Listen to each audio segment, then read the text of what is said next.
success is stronger than my father. With Marcus Minis. Welcome to another episode of Stronger Than My Father podcast. I am your host, Marcus Minis Sr. This podcast is designed to bring more awareness to fatherhood, and the goal of this podcast is one day we're going to make fatherhood cool again. I can't do this work by myself, so I have to thank my producer, Mr. Jim McCarthy, and jvos.com. If you are in need of doing your own podcast, or if you just need some voiceover work, please reach out to Jim McCarthy at jvos.com. I have to thank another sponsor of ours. Mr. Tony Nunn has a great golf apparel called Onyx Golf Apparel. If you are in need of great golf clothes, I know there's so many different brands out here, but please reach out to my friend Tony Nunn at onyxgolfapparel.com for some great golf wear. So let's go to work. This month, October, is Breast Cancer Awareness Month.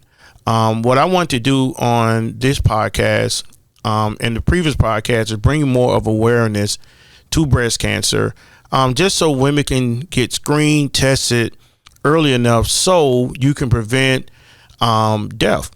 So last week I had my sister on, Marsha McDougall, who gave us some great perspectives on breast cancer awareness. So today I brought in a nonprofit that's fighting the fight to bring more awareness to breast cancer. So we have Pink Christmas Executive Director and Founder, Ms. Felicia Pratt. Welcome to the show. Thank you so much, Mr. Marcus. I'm so thankful to be here. All right, let's go to work. So first thing I want to ask you is, for my audience, tell them a little bit about who is Felicia Pratt. Well, hello, audience. I am Felicia Pratt. Felicia, I got it now. I'm gonna say it right. That's okay. I am Felicia Pratt. I am the founder of Pink Christmas, which I founded in December of 2009 in memory of my lovely mother, Mrs. Maddie Pearl House Pratt.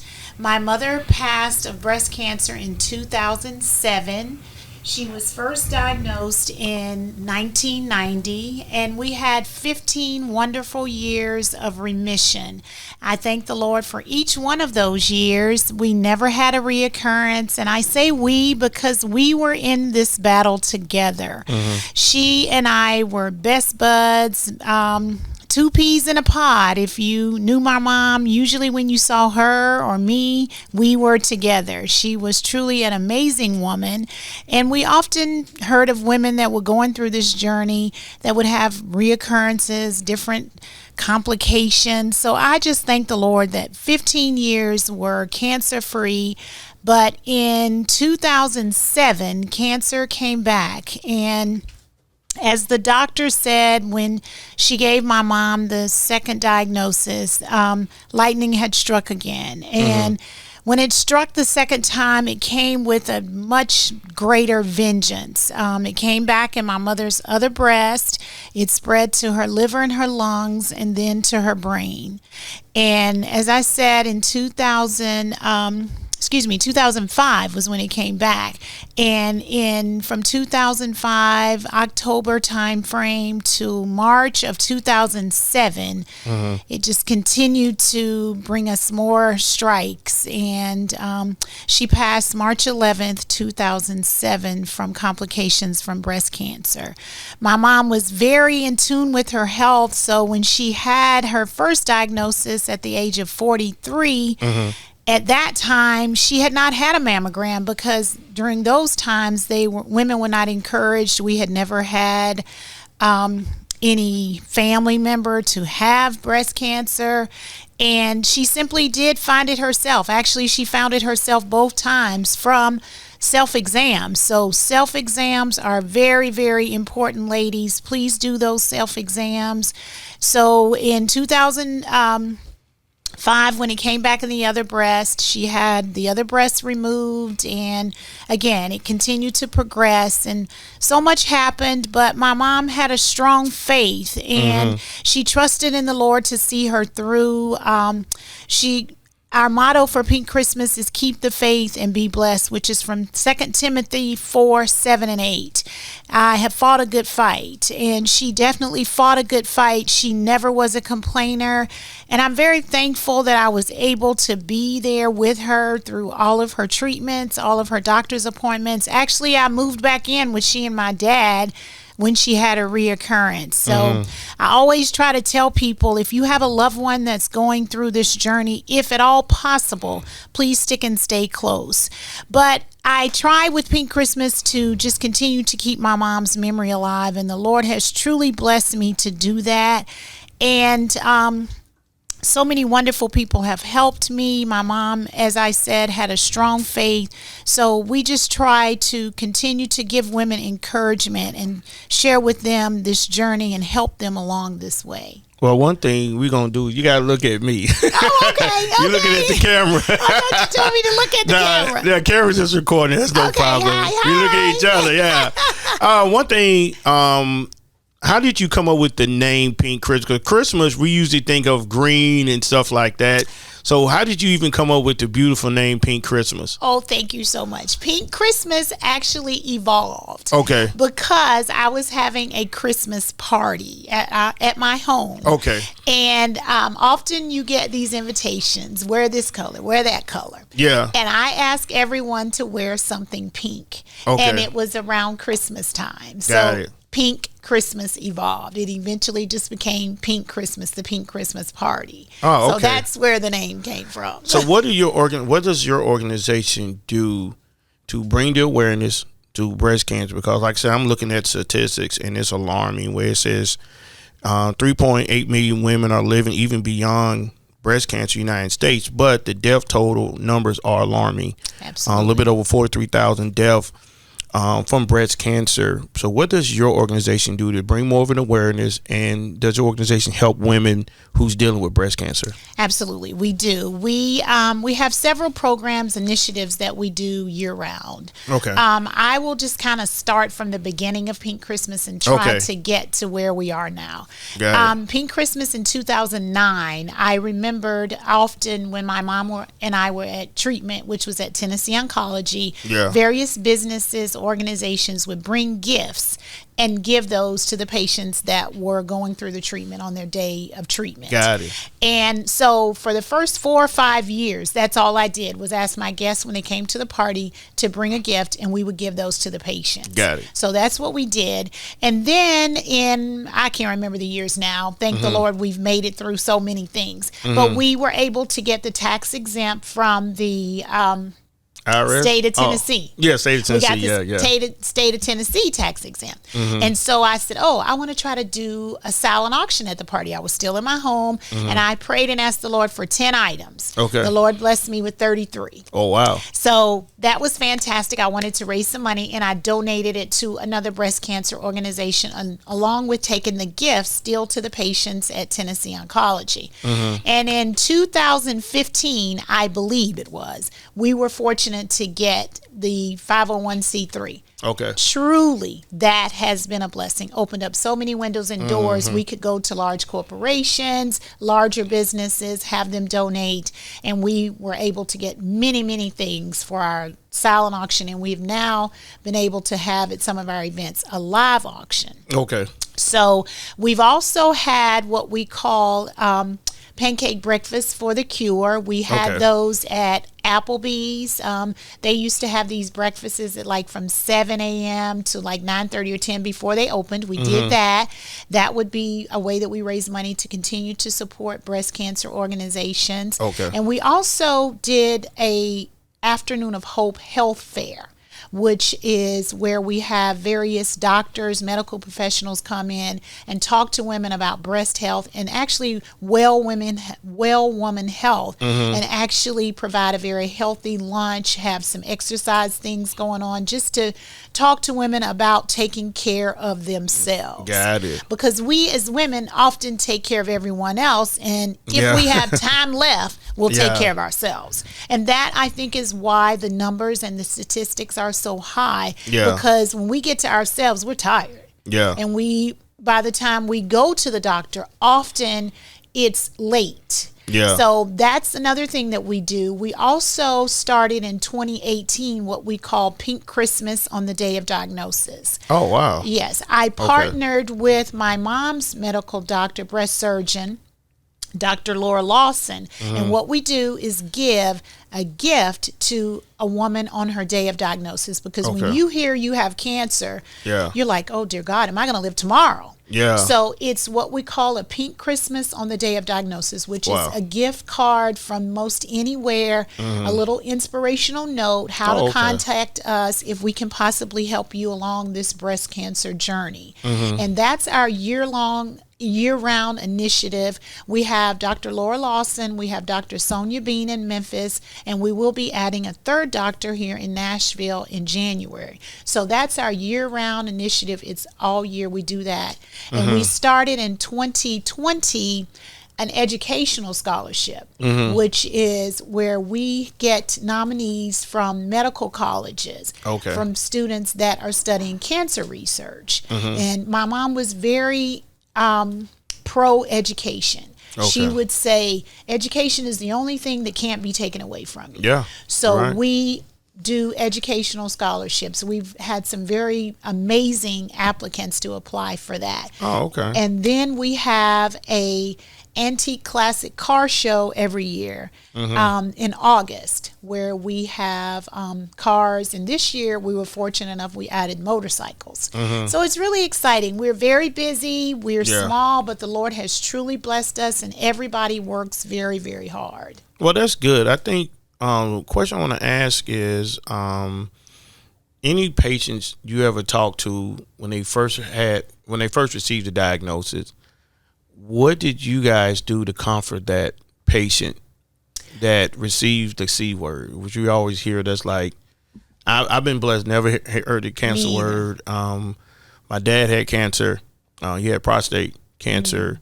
And my mother had breast cancer, and my sister at the same time. So and I'm going to ask you that question, just my experience is when my mom told me, it was kind of like somebody hit me, that I got cancer, because then you got to think, okay, the treatment and everything you got to go through. All that goes with it. So with your organization, Pink Christmas, what kind of comfort, if you can remember any examples of a patient that you gave a gift to, just was diagnosed, how were they able to handle it? Well, we actually do not have any interaction with the patient because of HIPAA. Our doctors give things to the patients, but we receive often a thank you note back or an email, which they will share with us how it made them feel. And often the comments are, I'm so appreciative that someone was thinking on me on such an emotionally filled day that has no clue who I am. And some of them sign their names, some of them don't. It's simply because of HIPAA. But we have had some very good contacts back from people that have been very supportive of the organization once they receive, because we give them something small, but in turn what they give back to us is huge. Wow. Basically the small things are the big things. Okay. Well, let me ask you, kind of circle a little bit, your journey with your mother as she was going through breast cancer. How did that help you with your development with God, having strength to deal with that? Like I said, unfortunately, your mother fought a good fight and went home to be with the Lord. God spared my mother. So we kind of have a similar journey, but not the death journey. So how did it help you to bring more of awareness to breast cancer? Because it impacted you differently from me. So what helped you to continue to develop the fight even now from your mother's journey in her faith? Well, as I said, my mom had a very strong faith. She was a very strong believer. She was always very calm. And I always say I have a fire every 5 minutes. But my mom was very calm. I remember in 1990, I was living in Florida then. I came home I always said, when my mother checked in the hospital, I checked in the hospital. The morning of surgery, she was very calm. And I was having a fire. But she trusted in the Lord.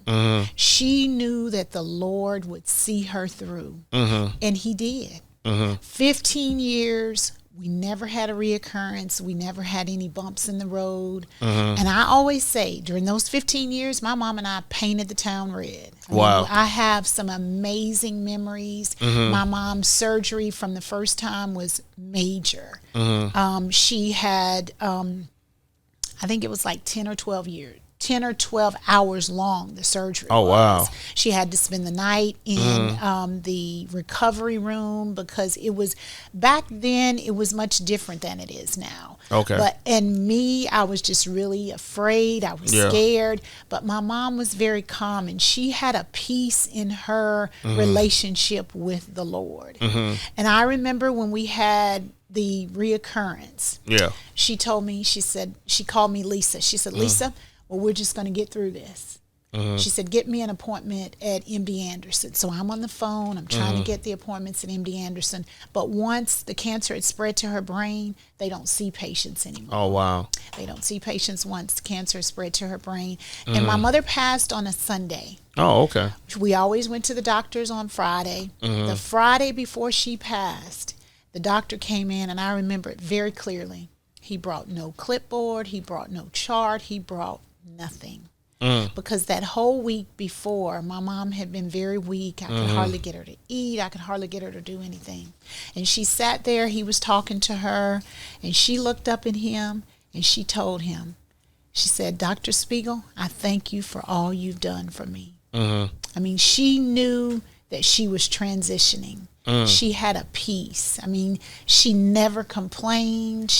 I can't cook at all. I mean, she would want me to try to prepare to cook, and I'd be, Mama, really? Why can't I just go buy this?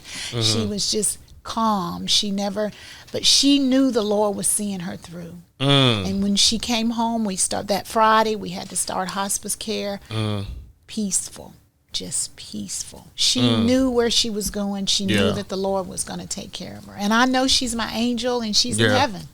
Well, it shows your faith, and I think that shows your courage, your fight, because you never know. You never know how life will go. I would have never known that. I would have never knew, that my mother got it, and then my sister 6 months later. And so my sister said she watched my mother's faith. And when the devil was fighting my mother in her mind, saying you're not going to be around for your grandkids and stuff like that, my mom said, I'm good. She says, if I die, it's gain. If I live here, I'm fine. And she had that faith. It's a peace. Yeah, a peace. And that showed me as her son that whatever we go through in life, you rely on God. Absolutely. And I think she shown you that and gave you that courage to continue to fight and have a great organization. Thank you. So now with this month really bringing more awareness breast cancer, what can women do now?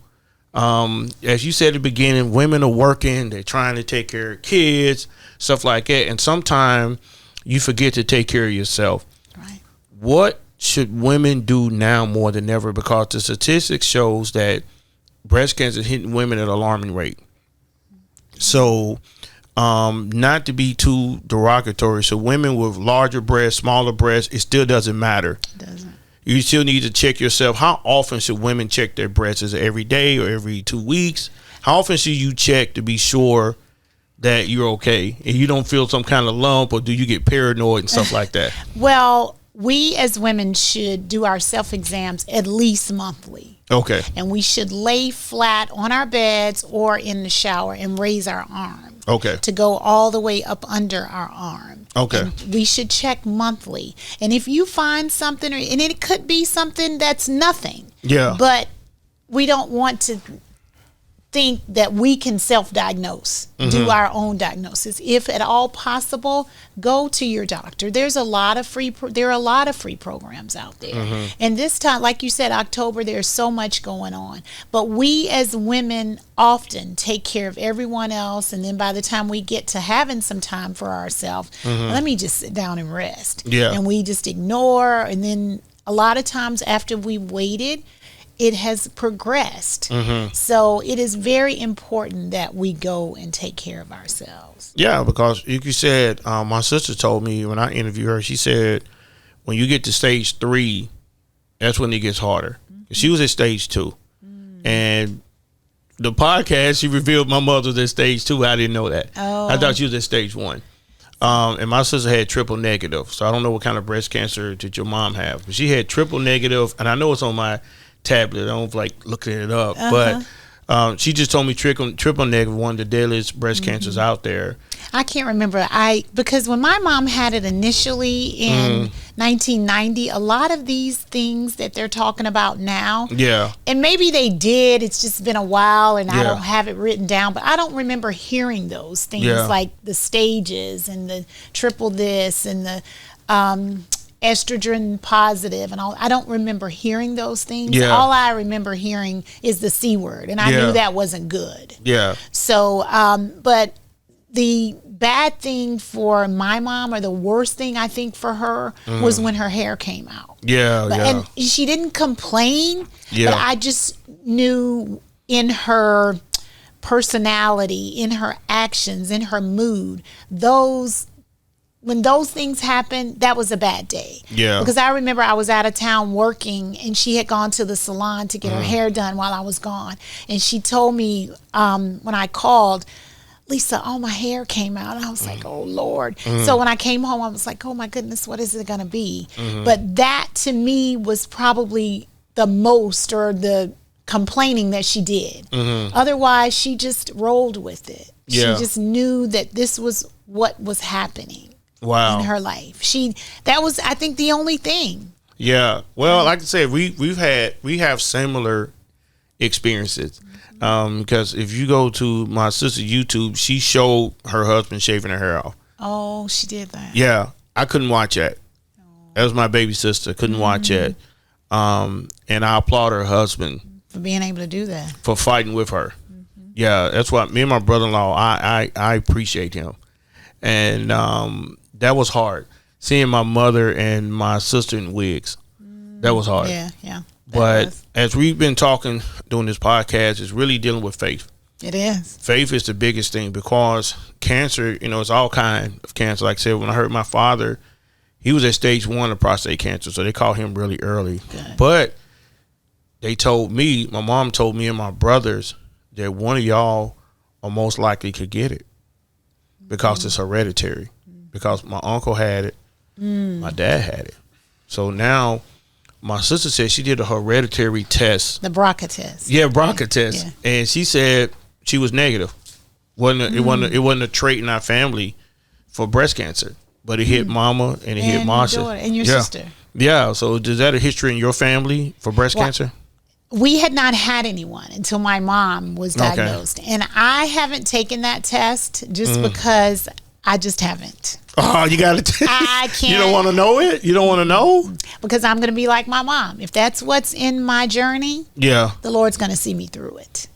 But now, I don't even know if that test was around when my mom was diagnosed. But if that's what the Lord has for me, He won't bring me that far to that situation, cancer or whatever, and drop me off. I know He's going to see me through. So I'm going to trust that. I don't think I need any bad news.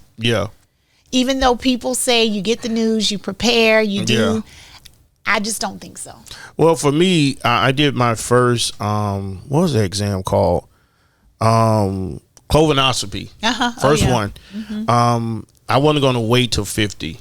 Oh, you didn't? No. Oh, I waited because, Lord, I'm not. Heck no. I waited. I think I was 45 or 46. I'm 47 now. So I did it between 45 and 46, mainly because this stuff runs in our family. Well, and I don't want to. Preventive medicine. There we go. So there's still things that I'm at risk for. I'm a big guy. I got to lose some weight. And it's just things we have to do, especially as African Americans, to prevent ourselves from getting different types of cancer. I know it's out there. If it's in my journey, I have to deal with it. Absolutely. But we can prevent some things. Well, that was the same case. You did the colonoscopy based on your father's situation. When my mom was diagnosed, I was only 23. So I did do a mammogram. Okay, 23? Right. Okay. And of course, no one was encouraging it at that age. But my mom was in her 40s and having breast cancer. So that's why the doctor had asked me to go. But as far as the BRCA test, I haven't done that. But I do faithfully do mammograms. And I do the advanced readings. things. Okay. Based on my family history. But the BRCA test, I haven't done that. Now I forgot to ask, you have any siblings? I do. Okay, sisters? I have a sister. So do y'all all come together and make sure everybody's taken care of? Because I fussed with my brother like, man, did you go get tested? No, we don't do that. What? No. I know. I had to fuss. Okay, please don't fuss too much. But no, I pray that she takes care of herself. But no. That's cool. Well, the thing is that, once my mother told us that prostate cancer runs in our family, you need to stop eating red meat, just certain things you got to, and it's very hard. It's hard to eat. I think if we just work on doing some smaller things. Yeah. Like my mom, I always say, I was like, oh my God, my mother has cancer. The worst thing she did was eat fried chicken. Yeah. I mean, she never smoked. She didn't drink enough to tell anybody about it. And then she has cancer.